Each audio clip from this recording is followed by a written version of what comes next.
This is the Real Estate Power Play Podcast, getting you the information that you need to be a successful real estate investor. Hosted by Mark Monroe, Ronnie Walker, Gabe Rodarte, and me, Marty Grizzanti. Combined, we've done thousands of real estate transactions. So get ready for real stories and true case studies on finding deals, growing portfolios, and making money. Welcome to the show.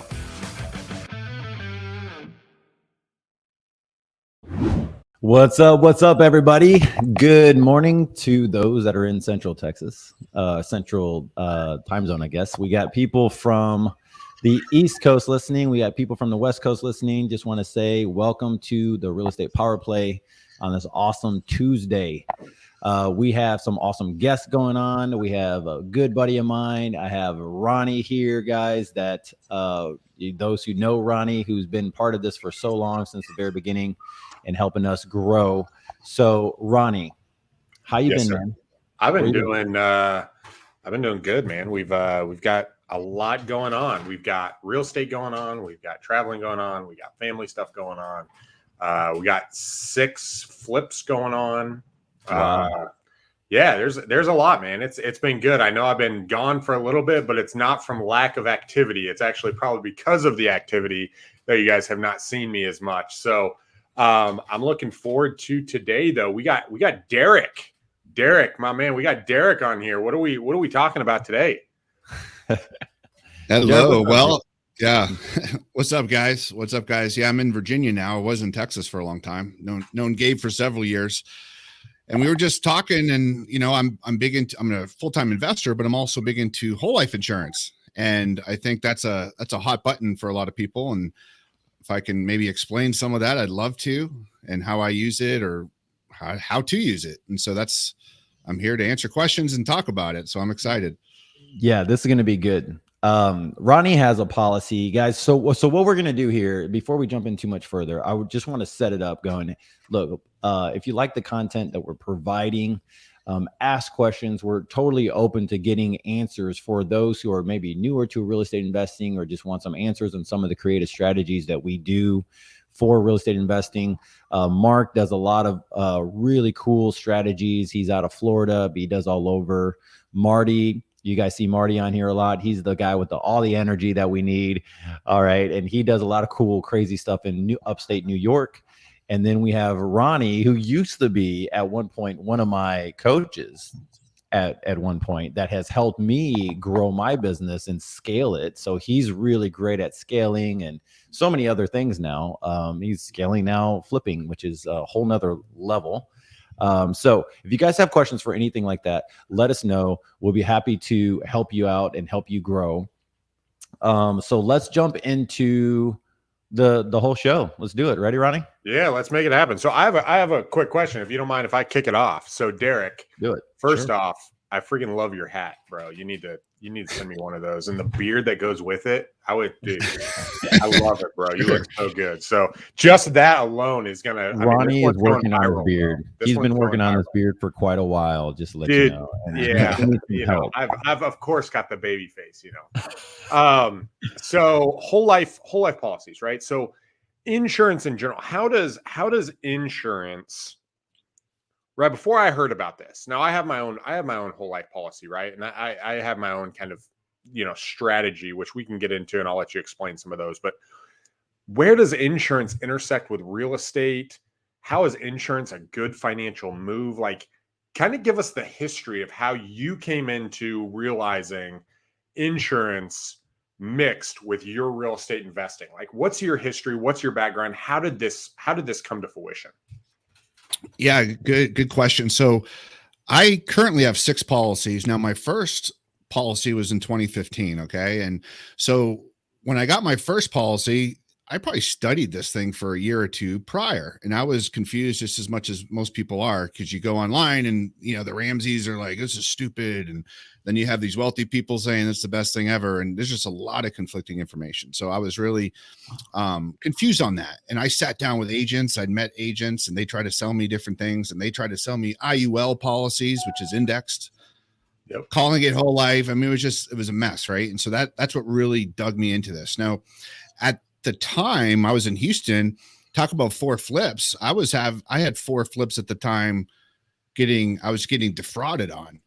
And so I was like, man, I had to come in and protect my lenders and stuff like that. So I had a partner who was taking some of the escrow money. But long story short, I got into these policies right before that. And my one policy helped me out a lot.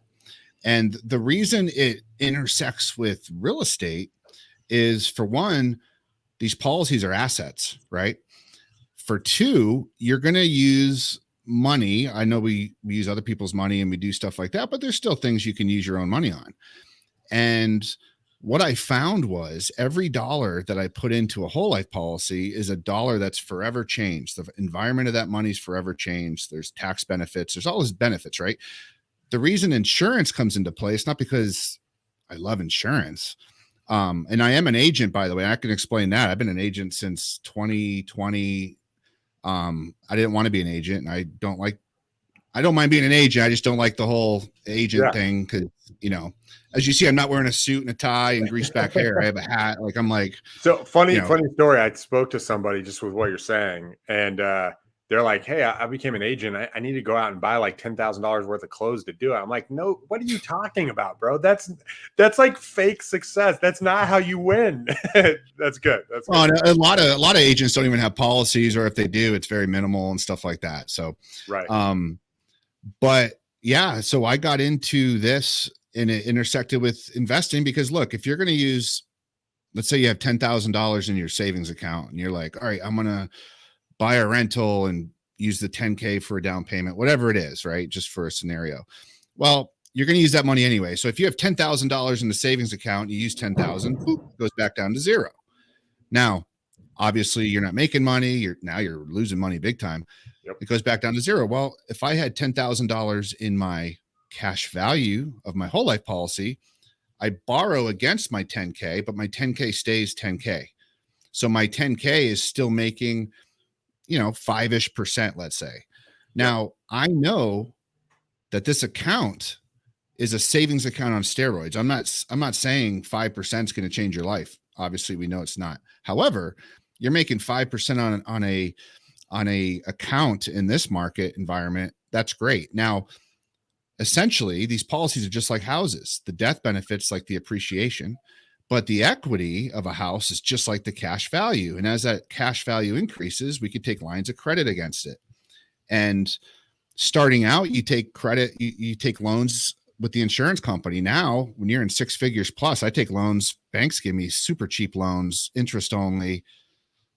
I could borrow $200K against my cash value at like 3.25% interest only, making, paying 500 and something bucks a month. Meanwhile, that money's still making 5% in my policy plus whatever I'm using the money on. So my money's working 2 places at once. Yeah. So it sounds like the policy, and we want to unpack this a little bit for our listeners, right? Because it's double working your money, right? It's double your working money. But you said you got into the policy and they helped you a lot.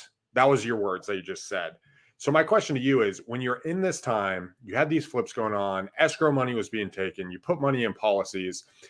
Most people listen to Dave Ramsey. Most people listen and go through and say, dude, a whole life policy is like, mine's like $1,600 a month, right? Like, this thing is just rips cash out from you. How does it help me? Can you unpack that for them? Like, how does these policies actually help us? How is it double working our money and not just taking our money? That's a great question. And if I was to say this very succinctly, because this comes up all the time, as when I was an investor using these policies, all I cared about was cash value. Yes, you get death benefit. It's still life insurance. The IRS came in. See, really rich people used to throw money, millions of dollars in year one of these things and just let it ride out. They have no taxes, all the stuff. The IRS came in the 80s and said, all right, you can't do that. It's still life insurance. You have to have some type of schedule. So this and that. So now there's a ratio between your death benefit and your cash value. And if you go over the ratios, you get trouble with the IRS. That's one thing. The second thing is, when we talk whole life insurance, think of it like it's just a box. It's just a category. It's like if you have an IRA. Well, an IRA is an IRA because the IRS comes in and says, if you do these things, you can have an IRA and it's traditional Roth, all this stuff. Well, if someone came to you and said, IRAs suck. That's what Dave Ramsey says. He's saying whole life sucks. Well, if someone came to you and said IRAs suck, my question would be like, well, what do you mean? Like, what's the investment in? Is it in mutual funds? You have a self-directed IRA, all this stuff. There's some very powerful tools. Yeah. Same thing with whole life insurance. So whole life insurance is just a name of a bucket of a product. Now you come into the human factor and greed factor of agents. I'd say 80% of agents set up horrible whole life policies. I'd say the next 10% set up marginal ones. And then there's very few that set up really, really good ones. Now, this company I'm working with is very involved in the veteran community, ADPI insurance. And they wanted me to come on board. They used to see me do these videos and these entrepreneur groups just to do them. And they wanted me to come on and just do what we're doing. And I told them, I'm like, look, I'm only going to write policies I would write for myself. And because I do that, we're going to make less money than all our competitors.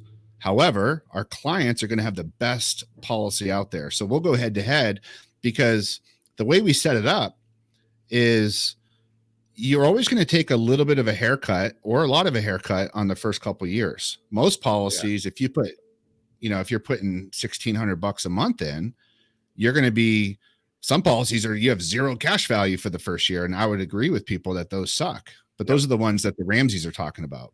Right. For us, like our first year, typically on average is you have 80% of your cash value available. So if you put 10K in, you're going to have access to roughly 8K. And that's the worst year. The next year might be 9K plus the 8K.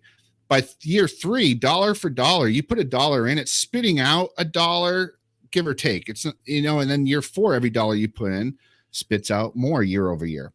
And then, so the reason it helped me, even with investing, and I was in those early years doing it, but I put a good chunk of money in there and I was able to access my cash via loans. Yep. But then when things got better, I was able to backfill all the cash I accessed. So my line of credit went up and I never missed a beat. My death benefit goes up every year. Texas, every state's different, but Texas, creditors can't touch your cash value, guys. That was huge. Like, these things are just like a house. They have liability protection. They have all these protections, and you can use them as an asset. Well, and I love what you said there, because you can, like, we're not talking about getting an insurance policy to use the death benefit, right? Like when the average person looks at insurance, they're thinking, okay, well, I'll get term insurance and I'm going to do that in case I die to cover my family.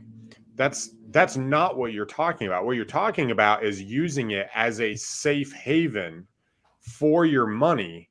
And then that money essentially becomes its own bank account that you can pull against, that it's working for you in the policy, right? It's growing. But then you can also take that money, it continues to grow. And instead of dropping to zero, it's still 10 grand. You take the money and you can use it elsewhere as well. So it's growing and you're using it elsewhere. Yeah. And like what you said, there's a little bit of a haircut up front. So Gabe, do you have any thoughts? Yes, I love this. Okay. So we have the high level overview of what we're doing. And so for those who don't know, Derek and I have been friends almost since I started real estate investing, right, bro? Like, we've been doing this for a really long time. Yeah, 2013 maybe, or somewhere around then, a long time ago. Yeah, I want to say before that, but yeah, somewhere in that time. So he's doing this. I'm watching him grow. His business is growing. He's doing other things, and he talks about this whole life policy. I like the idea. If you guys don't or can't tell, he's very knowledgeable in all this stuff. So he starts sharing with me all these things, sending me books, YouTube videos, all this different stuff of, hey, how to get up to date. So that's a little bit because he didn't share too much of his background. But so I've seen him flip and wholesale deals. You're still doing flipping now, right? And wholesaling and stuff like that. Oh yeah, like since I've wholesaled a few hundred deals. I mean, right. Wholesale, and owner finance were my 3 big things. I love those. So we used to do owner finance together. I mean, all types of stuff, guys. So, and when we started doing the creative stuff with owner financing, that's when I saw you put some of this stuff to work, right? So to help people understand, let's talk about what are you using these policies for? Like, what are you using this cash for in real estate? I mean, I know you could go buy a car or whatever with it, but how are you using that? Let's just go into some of that creative strategy.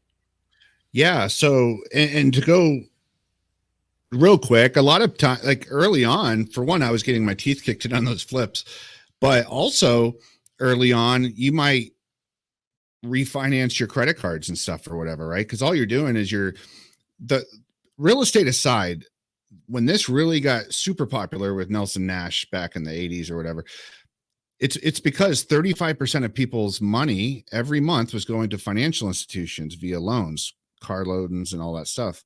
And so all there was look, switch hands, build this cash, pay off your stuff, and then treat yourself like a bank, like a lender, like you were paying them, but now you're paying you, and all that money's, that excess financial money's going into your own bank, right? So that's cool.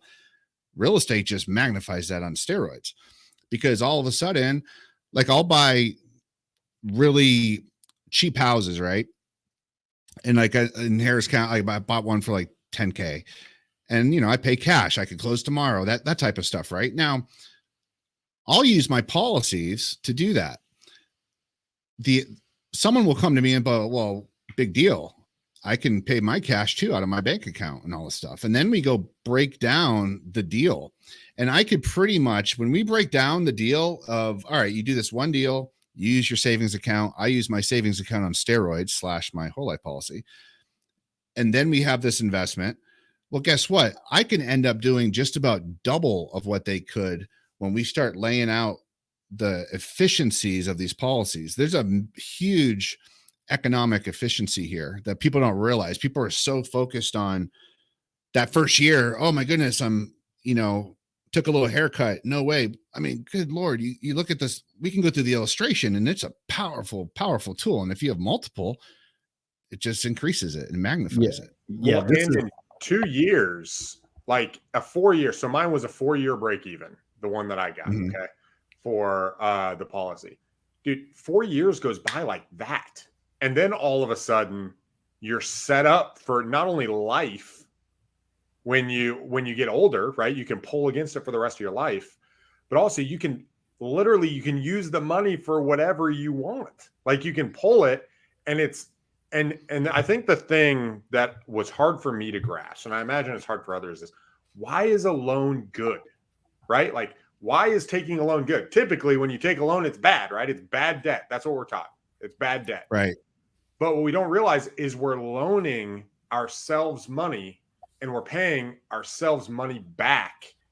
And that's our own bank that's getting the interest. That's our own bank that we're paying back. That is for our benefit later in life. Right. So Totally. I love that. So what is this, you mentioned Nelson Nash. What's the strategy here? If someone was to go in and kind of like want to do some research or reach out to, like, what would you recommend they read? What would they look at to kind of get a grasp? Because this is kind of a hard concept. What would you read? What would you go to? What would you look out for? What are some of those areas when you jump into this? Yeah, great question. So Nelson Nash has a book, he passed away a few years back. He's pretty old. Becoming Your Own Banker. That's like he wrote it decades ago. So some of the illustrations might be a little bit off from today's numbers, but the concepts are the same. He created a group called Infinite Banking. You might have heard that. Now, that's an actual marketing name, right? So that's like their program. So I'm not part of their system, so I can't go out there. So we call our thing the Cash Flow Accelerator. Everyone has their little marketing name, but it's all on the same chassis of whole life insurance. So I would say go to Infinite Banking sites and look at those books. You can go to Paradigm Life Insurance with Pat Donahoe. He has a good book. Tails I Win, Heads I Lose. There's What Would the Rockefellers Do is a good book. And what you'll find, this is what you'll find, and this is what to be careful about. You'll find 80% of life insurance agents have no clue what we're even talking about. Now, they'll tell you, if you go to State Farm, and you got Sally from church and you're like, hey, I want to do a whole life. They'll do a whole life policy for you, but it's not what we're talking about. It's going to be the one where you put 10K in on year one and you have zero cash value in year one. Another 10K, you have another 0 year. All right. It's still whole life. Now you got a huge death benefit, but big deal. So here's what I recommend. There are books like that, and people can reach out to me too. Now, once you start getting the knowledge, a lot of us are talking the same exact language, which is great.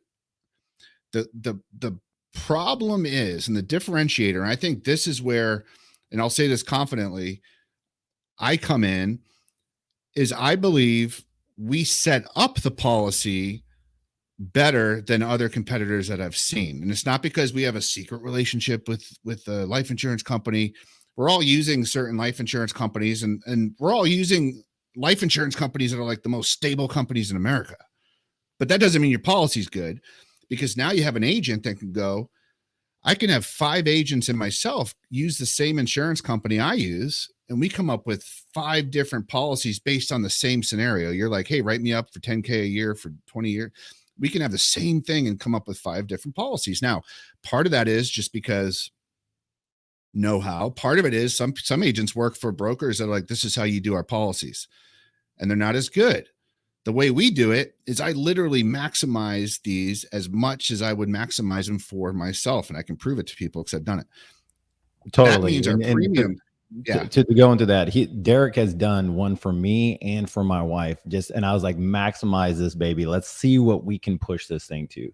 So guys, I have seen him. I'm like, wow, that's actually pretty cool. When you do the math on everything, he's got these super calculators and all this other stuff. So like I sometimes text Derek and say, hey, can you put this through your calculator? I want to see how this matches up, because he has these cool things that, I don't care. I want to see the breakdown. I'm not into the plugging in the numbers. And I know Derek is totally into that.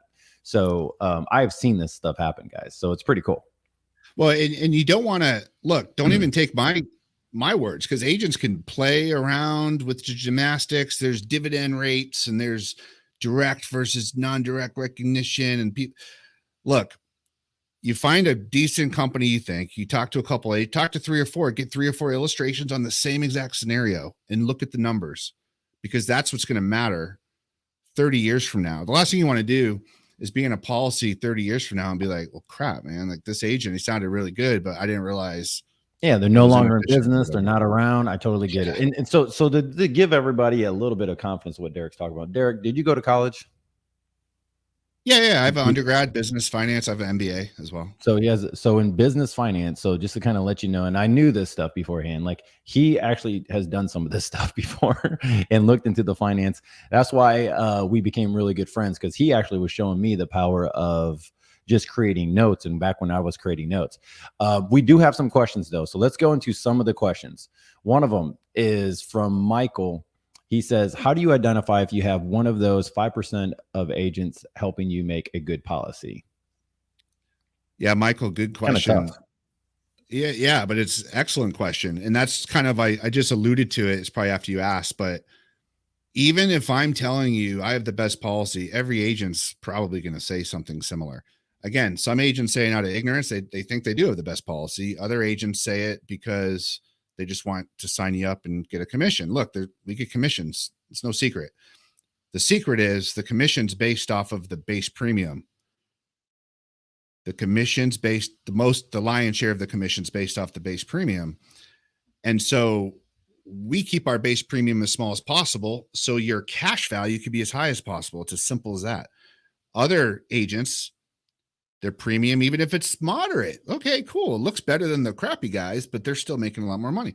So compare, get some policies, get our policy, compare it to other people, make sure that we earn your trust and that we get this thing written up. And I tell people all the time, like, it might not be for you. I'll show you my books. I'll go into my policies. I put a decent chunk of money in them. I believe in it. So either I'm an idiot for believing in it or I'm onto something here and I can show it. Right. So Derek, for those who don't know, I know this is going out on the podcast also, but we are sharing his link. We'll put a share link also in the show notes. And I just put his contact information in our chat for those who are asking. So Let's transition to something, because I know hopefully we get a bunch of these that ask more questions for Derek, because he has a ton. The utility of this for someone who might be a lender.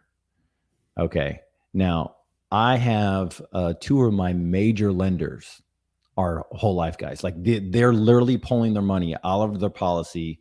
Some of them are older. Some of them are literally our age, right? Where they're just going in and saying, hey, I stack this baby up so I can lend out of it. What are you seeing with those folks, Derek? From a private lender standpoint, and I've raised a lot of money like you guys for deals and stuff. To be honest, most private lenders are using either their retirement money, like IRAs, 401ks. I have not personally seen lenders using, I know you talked about yours and you've told me that in the past. However, it's an absolute gold mine. I mean, look, it depends on how much you put it. If you're putting $300 a month in, that's $3,600 a year. It's going to take a little bit to get a decent amount. If you're putting $100K a year in, you're going to grow faster. If you're putting $500K, the cool thing about this, people often ask me like, well, how many of these can I have? And I'll go back to real estate. How many rentals can you buy? I don't know. It depends on you, right? You go to the bank or whatever it is. And it depends on your file, how much you may, all these factors, right? Same with insurance. Like if you work at Burger King, you can't get out, you can't be putting $100K into a policy. Like they're going to check that, but there's minimums, like you can get in pretty easy for a good, decent amount of stuff. And then as you get higher net worth, maybe we send a form in saying this is net worth. And they're like, okay, cool. But it's an absolute gold mine for lenders. And I'll tell you this too, talking to a bank, because I get banks lending on my cash value because I have multiple six figures in there and they love it. They're like, this is the best investment for us because it's guaranteed. Like if I disappeared, literally all they would do is they call the insurance company and say, all right, I want my money back because we put a collateral assignment on it. But the lady at the bank said, this is a booming business. She's like, no one knows about it other than bankers and stuff.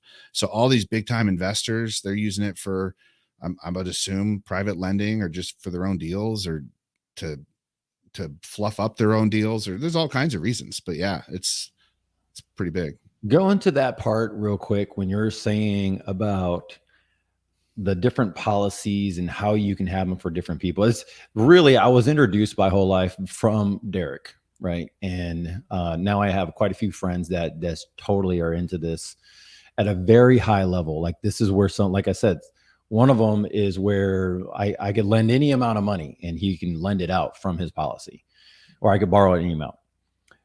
How many of these policies can you have? Like, how does it work out with your spouse now, with your kids? Like, what does that look like?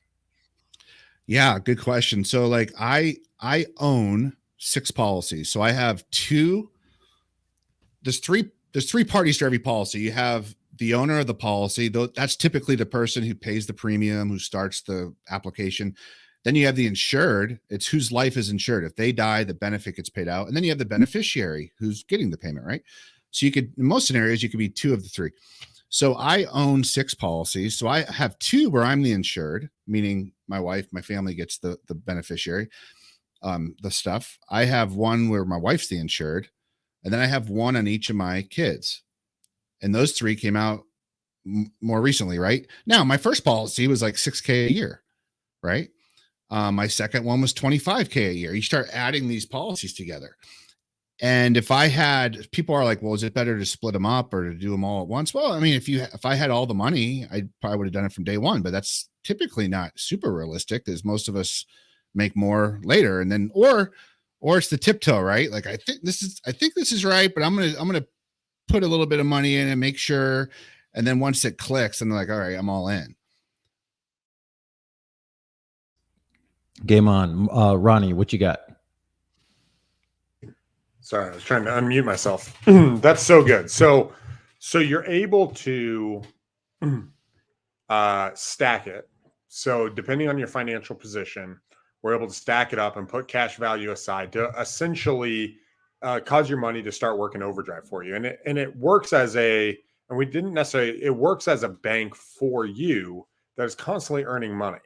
Now, I would like to touch on, I actually have a couple things, but I think first, we've touched on the death benefit. When you die, it's insurance, right? Your beneficiary gets the money. It works as a place to put your cash where you can pull that money up and it gains interest still, right? It's still, is it dividends? Is it this? Like, I'd like you to go into that a little bit.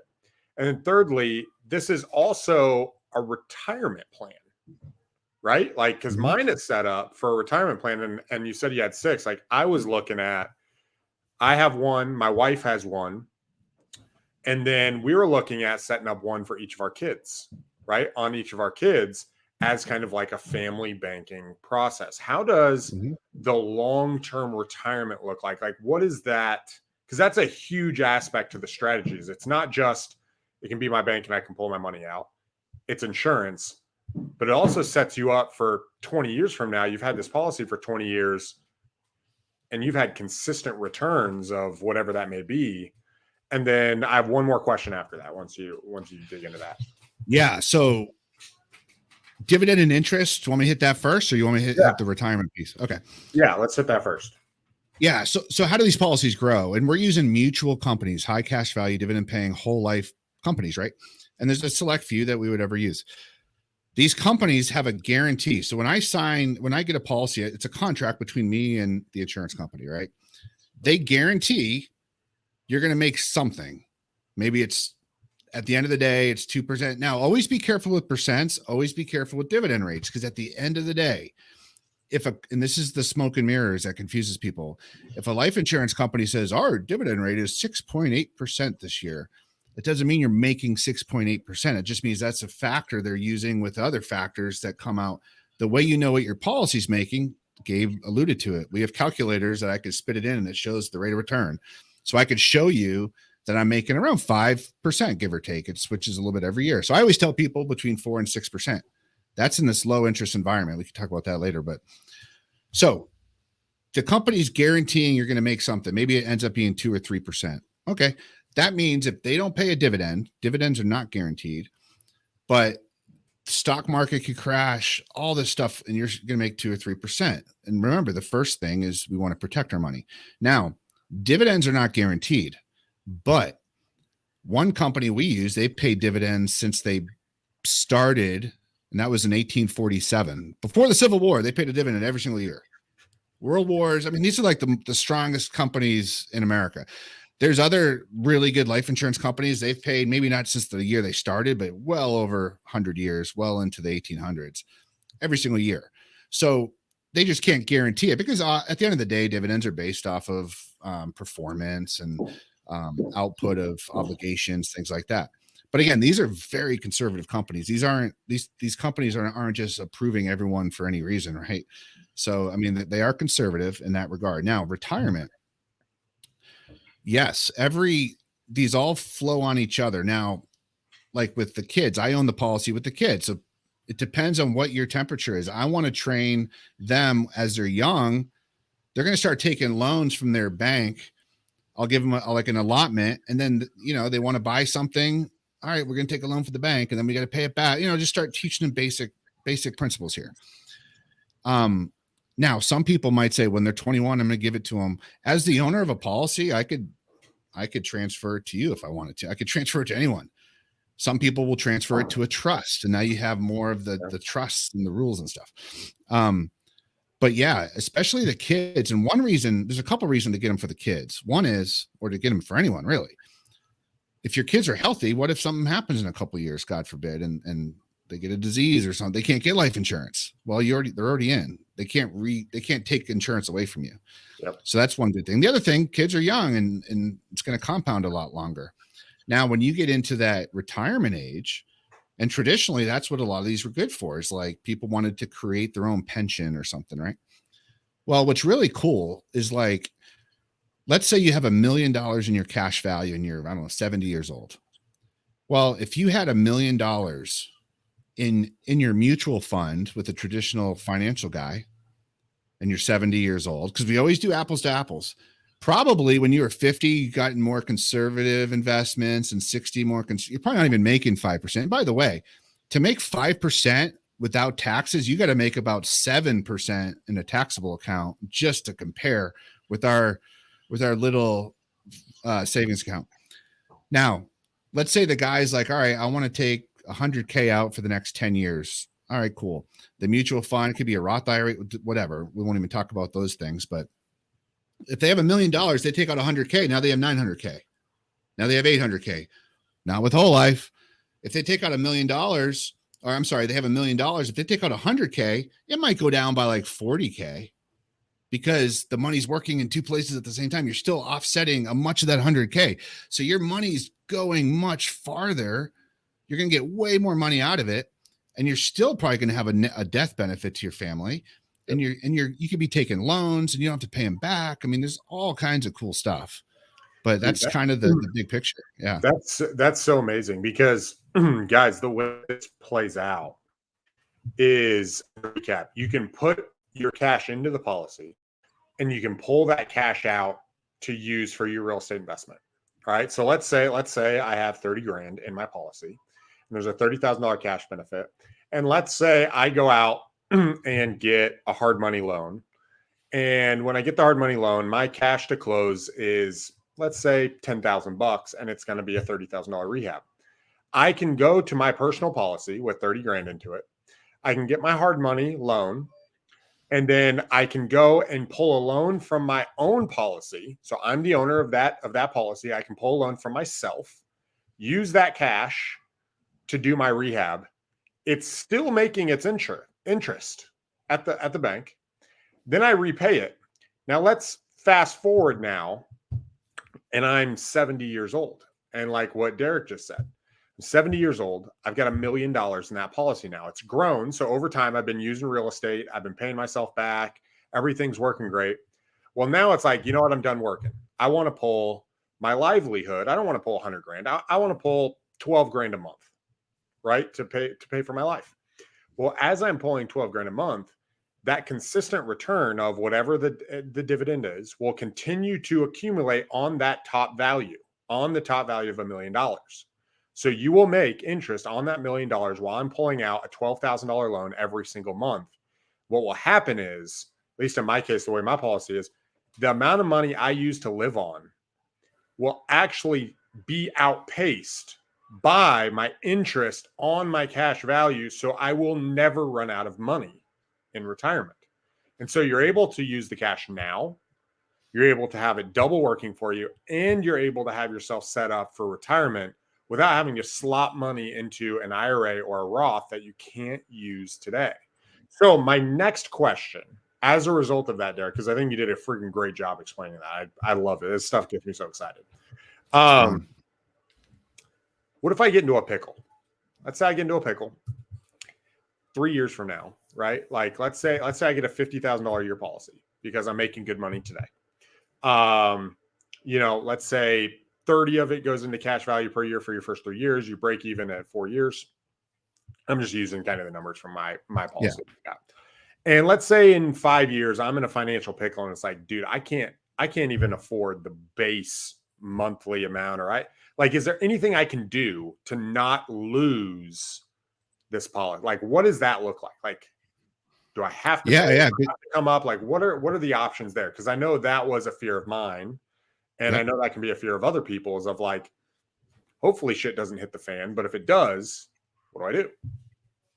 And that's a good fear. That was my fear too, because I was self-employed at the time. I did a kind of, for at the time, kind of aggressive. And I'm like, I have the money now, but same thing, 3-4 years from now. So of course, if you're using your policy like a good banker, hopefully you have some cash value in there. You can always borrow from your cash value to pay your policy, right? That's one thing you can do. That's an obvious one, but I don't know. Let's say you had the next question would be like, that's not an obvious one. I think that for me, that's incredible. Like, guys, you can literally pull the cash value. Like if you've got 50 grand in it, you've been paying it off. You've gotten past the break-even point in 4 years or whatever your break-even point is. And let's say in that example, you have 200 grand in there and you're in a pickle and your base premium cost is 20 grand. You can borrow the money from yourself to pay it. Guys, that's so powerful. I just want to stop there because I know it's basic, but it's incredible. Anyway, keep going. Sorry. Yeah. So that's one thing. The other thing is, and you kind of alluded to it, you said if you don't have the money for the base, so that 50K gets chopped up, right? Let's just say, I know the policies I'm familiar with.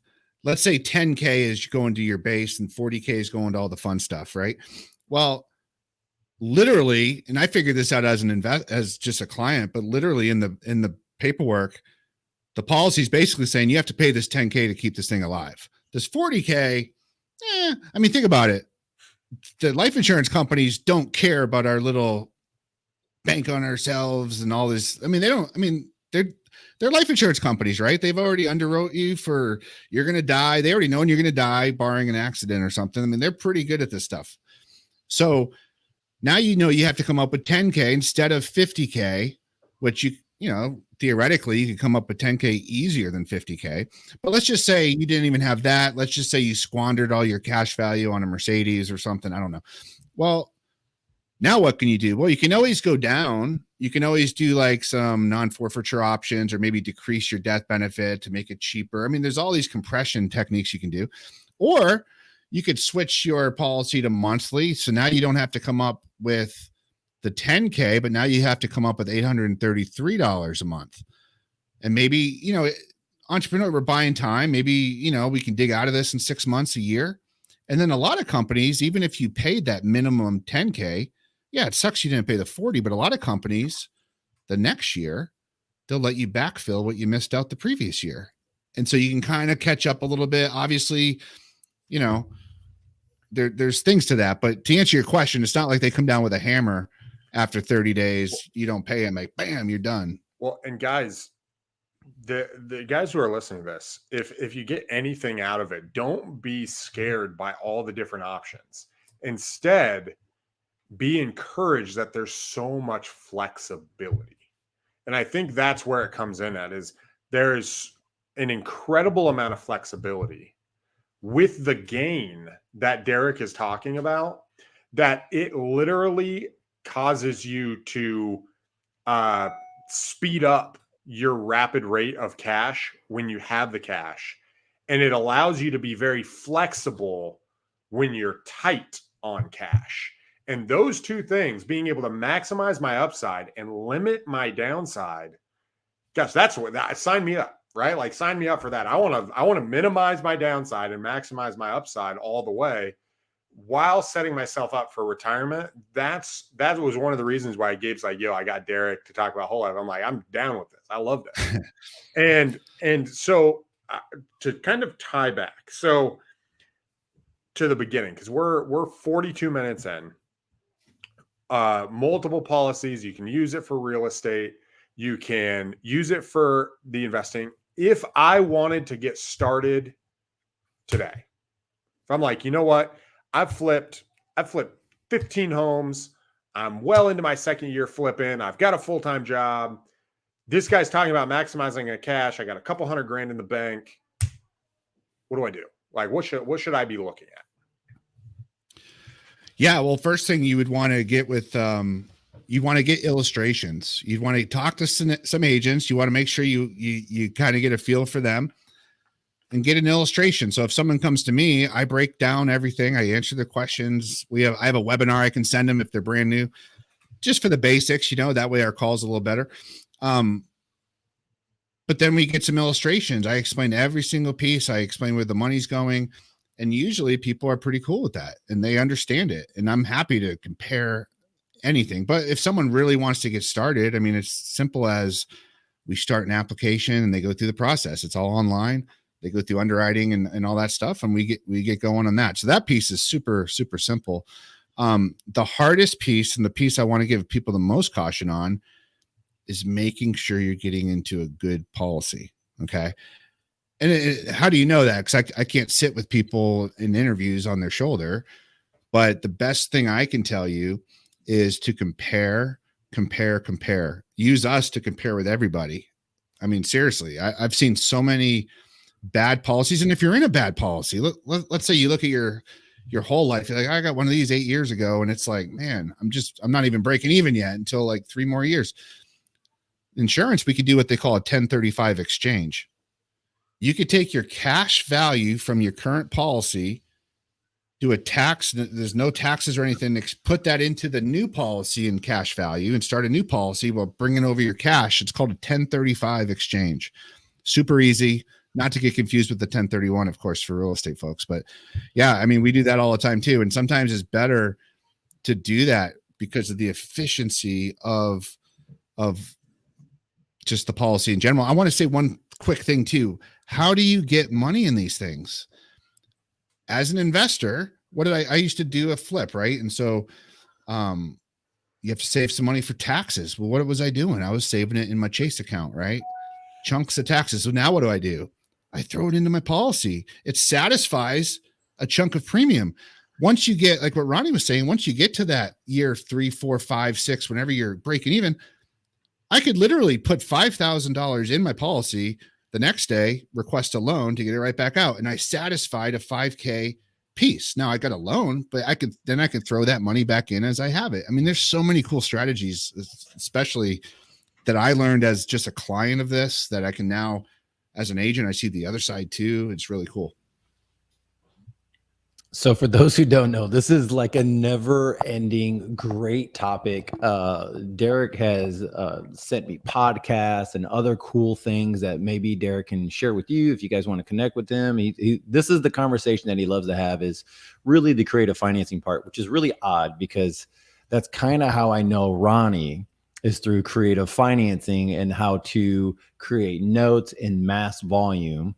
And now we're here, guys, many years later, right, and making this thing happen. So this is so cool. So for those who might have just tripped on or kind of seen what Derek is about and how to do creative strategies, you can go to our YouTube page, Facebook page. We're posting this on our personal stuff, putting on Derek's stuff. He'll probably put that out there. Contact him if you want to know more information about how he's doing this for real estate investing, how he's setting his family up. It really wasn't that complicated at all. It's just a matter of knowing your policy. It really takes the longest time. And then once you say yes, I mean, you know, you go, you get your clinical check or whatnot, they pull your blood and you're good. And then, you know, you're able to move forward from there. So it's really not that hard to do. So just to wrap up what we're doing, Ronnie, you got anything else to share or topics or anything like that? I can share a final thought. You have a thought. I do. All right. So guys, insurance and Derek, I hope you agree with this. This is kind of the way I look at it is insurance is like the foundation to your financial house. Is if you can set insurance up, not only does it protect you in case stuff goes wrong in life, but it also provides that base to build, whether it's real estate investing, whether it's another type of enterprise like crypto, whether it's whatever, it gives you a solid foundation and principles for rapidly increasing your money. And it's going to take some time to wrap your head around the strategy and all the different flexibilities and this and that. But if you can lay the foundation, it provides an opportunity for you to be flexible with real estate investing, with crypto investing, with where do I want to put my money? How's my family set up in case I die, right? How do I save money? How do I set myself up for retirement without that money not being accessible? If you can set that right foundation, and this is what like the Dave Ramsey's and stuff they don't talk about. I like to say they get you from -2 to 0. But to get from 0 to 10 on the financial scale, like you need some other strategies. And this is one of them. And this is that foundation that really can set us up to live a life of just wealth, right? To live a wealthy life. And so I'm super passionate about it. But that would be my final thought is think of this, take some time and just think of it as, hey, I'm pouring concrete to a foundation of my house. And it's going to be the foundation to my financial decisions. And guys, I promise you, it will cause light bulbs to go off. Like I didn't even know I could do that. I didn't know. Right. And it's amazing. So that's my final thought with this topic. Word. Hey guys, just to let you know, like us, share it. If you have more questions for Derek, let us know. Or for us, if you're just getting involved with real estate investing and want to know more about real estate investing, or just avenues, contacts, people to call, people to know, stuff like that. I wish we had services like this back in like 2011 and 12. Like, it was ridiculous for me to even think about that. And it's really like all of us here have had our lives transformed after 2008, right? So we didn't really go through the 2008 stuff, but our life has been transformed by real estate, by creative financing, by learning how to put our money to work in other areas, and not just W-2, not that there's anything wrong with it, but using those avenues to create freedom in many ways. So you guys travel. Derek's been traveling, and he's moved to a whole nother state and still can he's doing deals in Houston and moved to a whole nother state. So that's what I really like about this. Derek, you have any last words? Just, the group I'm with, they pulled my arm to be with them. It's a veteran organization. Active Duty Passive Income's their name. They do real estate education, obviously very much for military and veterans. But as far as our whole life stuff, we do it with anybody. And we call our product the Cash Flow Accelerator. But the concept that we use is, I coined the word bankonomics. So that's just how we do it. It's our cheeseburger, right? And so not everyone's going to like it, I guess, but we have our own little recipe, and that's how we stand out, and we just want to help people. And yeah, if people want to reach out to me, I see you post the link, feel free. And man, I really appreciate you guys having me on. Sweet. All right, guys. Well, thank you so much for joining, Derek. I appreciate you. Definitely love to see your face and see everything that's going on in your world. Guys, we'll see you later. Welcome to the Power Play, and we'll talk to you guys later. Peace. This has been another episode of Real Estate Power Play, guiding real estate entrepreneurs to a brighter future. If you liked what you heard, consider subscribing wherever you listen to your podcast, or follow us on YouTube at Real Estate Power Play.